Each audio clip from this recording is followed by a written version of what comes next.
오늘 할 거는 마켓워치에 나왔던 내용이에요. 마켓워치에 나온 내용을 제가 잘라서 이렇게 보는 거고요. 제목은 그 스마트 머니가 베팅 중인 주식 해서 이 두 그림만 봐도 대표적인 주식이 뭔지는 알겠죠. 저희가 계속 이야기했던 첫 번째가 이제 아마존인데, 아마존이 이제 첫 번째 이야기로 나오고 있어요. S&P 500 지수가 2월 19일 고점을 기록하고 약세 저항에 이제 들어섰잖아요. 그래서 일단은 여기에 이제 그 내용이 나오고, 하지만 이 장기적인 성장성이죠. 여기에 그대로 이제 나오는 내용을 제가 말하는 거니까, 그러니까 장기적인 성장의 어떤 그런 이 트렌드를 가지고 있는, 테마를 가지고 있는 이러한 부분들은 유효하다, 이렇게 보는 거죠. 홀드업 하는 거고요. 경기 침체에 대한 뭐 공포에 따라서 이제 이런 내용들이죠. 투자자들이 이런 거를 거부했던 것을 2018년 전반기와 뭐 다른 이런 내용인데, 어쨌든 장기 성장이죠. 그러니까 성장에 관련된 전망이 좋아 보이는 거에 대해서 이야기하고 있고요. 여기 지금 이런 게 이제 The Best Long-Term Growth Prospect니까요. 네, 이런 쪽으로 좀 보면 좋을 것 같아요. 그리고 여기에 이제 뭐 이 데모그래픽과 그 다음에 이제 테크놀로지컬 트렌드죠. 인구 통계와 기술적인 추세로 볼 때 이러한 쪽이, 그러니까 이게 여기에서는 그 기사에서는 팡이라고 그냥 했기 때문에 여긴 팡뿐만 아니라 이제 그 마이크로소프트가 들어가니까 그냥 그건 뺀데, 일단은 이쪽 주식을 또 덜 팔았어요. 걔들도 마찬가지로. 그러니까 사람들의 생각은 그렇게 큰 차이가 없다는 걸 좀 보면 좋을 것 같고요. 그 다음 슬라이드를 보면 제가 이걸 그래서 야후에서 이렇게 해봤더니 2월 19일 기준으로 해서 S&P 500 대비 하회한 거는 그 저번 그 미줌에서 이야기했던 페이스북이 마이너스 29.5구로 약 뭐 한 1% 정도, 그죠? 1% 좀 안 되죠. 이렇게 하회를 했고, 나머지는 상회를 했는데, 일단 여기 제일 위에, 그러니까 여기 제일 위에 있는 게 이제 아마존하고 녹색인 이제 넷플릭스. 요게 이제 그나마 많이 차이, 2배 정도, 2배 이상 선방한 그런 거죠. 2배 이상 이렇게 선방한 주식이 아마존과 넷플릭스고, 그 밑에 이제 금액단에 여기 분홍색이 이제 마이크로소프트, 요 밑에가 애플, 그 다음에 이제 여기가 구글, 뭐 이런 식이에요. 일단은 그러니까 이런 주식들 위주로 또다시 이제 다시 한번 랠리가 될 수 있는 그러한 흐름이 나올 수도 있기 때문에, 그러니까 이런 쪽은 포트폴리오 상에서도 절대적으로 놓치면 안 되는 거다, 이렇게 보시면 좋을 것 같고요.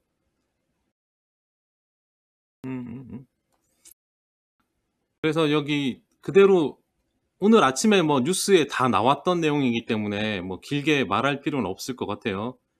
여기에 나오는 게 이제 알 수 있지만, 음, 계속적으로 이제 뭐 이거는 뭐 확산되는 뭐 이런 코로나 이야기 뭐 이런 거 이것 때문일 수도 있지만, 어쨌든 뭐 예를 들어서 이제 이야기하는 게 10만 명인데, 이 10만 명이 작년 그 아마존이 2019년 3분기에 당일 배송을 위해서 채용한 그 인원이 10만 명 정도 되거든요. 그 10만 명을 지금 다시 고용하는 거죠. 10만 명을 다시 이제 고용하는데 그 이유가 이 급증하는 주문을 처리하기 위해서죠. 특히 이제 필수 소비재 쪽을 좀 이야기하는 것 같고, 그 다음에 나오는 게 넷플릭스. 당연히 가정 내 엔터테인먼트 수요 증가죠. 그리고 얼마나 그 트래픽이 증가했으면 유럽에서 이제 딜을 받지 않습니까? 그 화질을 조금 떨어뜨리는, 그러니까 화질을 조금 낮추는 그런 합의를 했다고 하더라고요. 집에서 워낙 많이 보는 것 같아요. 그리고 이제 당연히 뭐 유럽 같은 경우는 그 밖을 못 나가게 하고, 이제 미국도 그런 게 많이 늘어나기 시작했으니까 그렇고, 그다음에 구글과 마이크로소프트는 원격 업무, 그러니까 이 원격 업무에 대해서는 오늘 아침에 많은 이야기가 나왔죠, 그죠? 일단 그래서 아마존에 대한 이런 이야기만 하면 뭐 기사에 있는 내용이니까 다음을 보면 이 아마존 같은 경우는 현재 원래는 이제 기존 프라임이 이제 2일 배송 보장이잖아요. 근데 이거를 이제 워낙 많으니까 이거를 이제 보장을 못 하는 거죠. 약 4일 정도 소요되고 있고요. 좀 전에 말했던 10만 명 추가 인원 채용 발표를 했는데 현재 80만 명이에요. 근데 이걸 이제 더 늘리는 거고 아까 했던 1일 배송 확대 규모와 비슷하다고 했죠. 전체적으로는 이제 미국 소비자의 구매 패턴에 변화가 이제 생긴 거죠. 그러니까 이런 게 변화가 나온 거고, 그 다음에 특히 온라인 음식료품 시장이 가파른 확대, 그러니까 이쪽으로도 이야기가 나오고 있죠, 그죠? 그러니까 이런 이야기가 나오고 있고, 실제 그렇게 되고 있는 상황이기 때문에 단기 수요가 급증하는 걸 넘어서서 중장기적으로도 성장성이 강화될 가능성이 높은 거죠.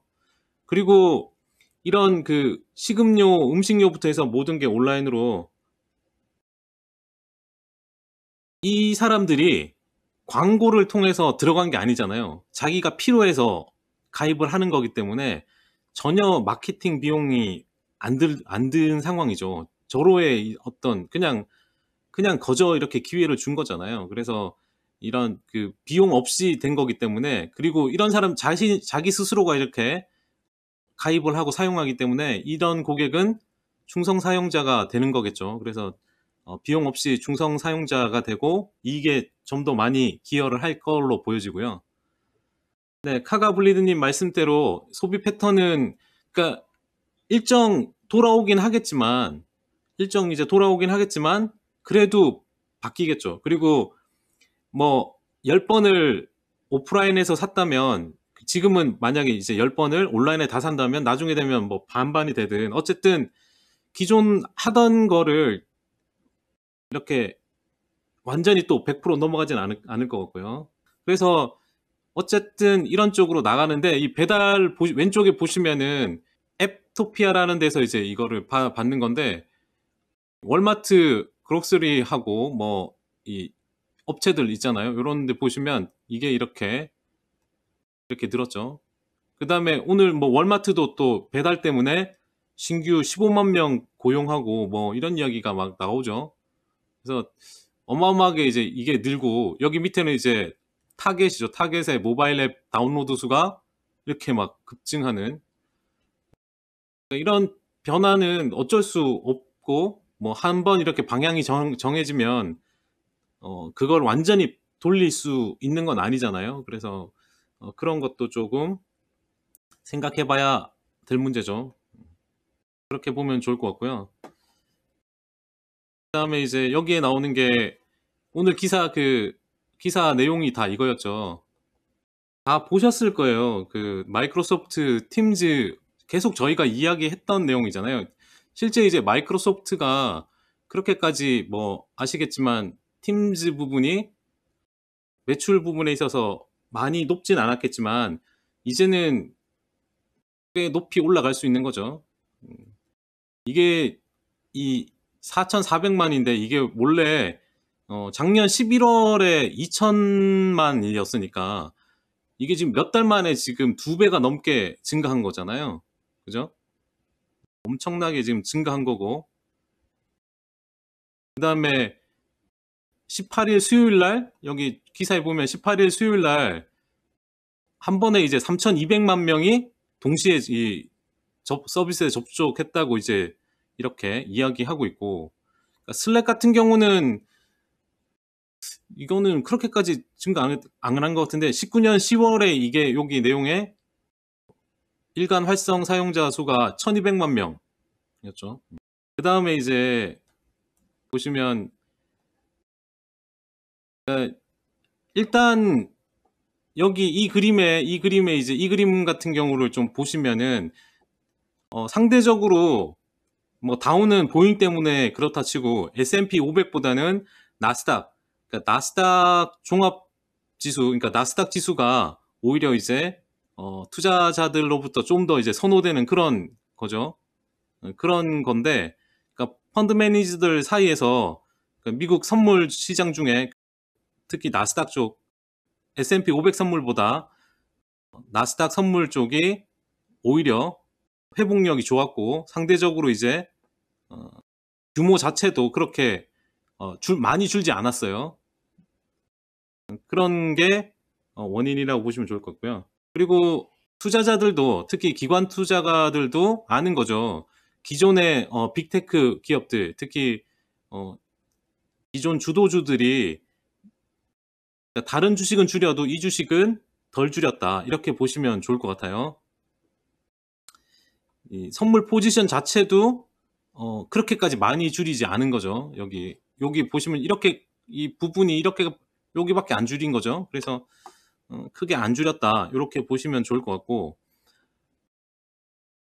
헤지펀드들 그러니까 헤지펀드가 그러니까 헤지펀드들의 포지션을 봐도 여기에 순서대로 이제 아마존, 마이크로소프트, 페이스북 여기 두 개 합쳐서 구글, 뭐 넷플릭스, 비자 뭐 어쨌든 이렇게 쭉 나오는 이 업체들 이렇게 포지션이 있잖아요. 여기에서 알 수 있듯이 가장 많이 여전히 아직 가장 많이 보유하고 있는 기업도 이런 대형 기업이 제일 많이 가지고 있죠. 반등을 시작해도 여기서 나올 거고, 기존의 포지션도 여기가 비중이 좀 더 늘어난 건 있을 거고요. 그리고 또 여기에 포함되는 게 이제 통신 서비스가 좀 들어가 있어요. 그 말은 무엇이냐? 당연히 이제 5G 관련 그런 것도 고려를 해야겠죠. 여기는 그런 거를 좀 생각해 보면 5G 쪽도 생각해 봐야 되는데, 제가 오늘 보니까 지금 이번 주 들어서 이제 그 기사만 이렇게 다 모아 보니까 상황이 이런 상황이지만 투자는 한다고 하고요. 그리고 특히 이제 버라이전 같은 경우는 이 가이던스를 상향시켰어요. 캐펙스 투자에. 버라이전 같은 경우는 이 5G 투자가 계속 가속화되고 있어서 이걸 늘렸다고 가이던스를 올렸으니까, 그러니까 2020년에 이렇게 투자 축소가 일어나지는 않는 것 같아요. 그 다음에 AT&T도 이 사태가 이러다 보니까 이 데이터 한도도 당분간 폐지한다고 하고, 워낙 이제 이 데이터를 많이 쓰니까요, 지금. 그리고 이제 미국 통신사들이 이제 주파수 경매에 총 30억 달러에 이제 낙찰이 됐다고 그 기사를 봤고, 그다음에 일본 같은 경우도 이제 NTT 도코모가 3월 25일 날 5G 서비스 이제 개시한다고 발표를 했고요. 그다음에 중국도 뭐 다 아시겠지만 이 신인프라, 그러니까 특히 5G 중심의 신인프라에 1조 2천억 위안을 투입한다고 이렇게 이야기를 했기 때문에 이 부분은 다들 이제 포지션에, 그러니까 포트폴리오 상에 다들 가지고 계셔야 된다. 그렇게 보면 좋을 것 같아요.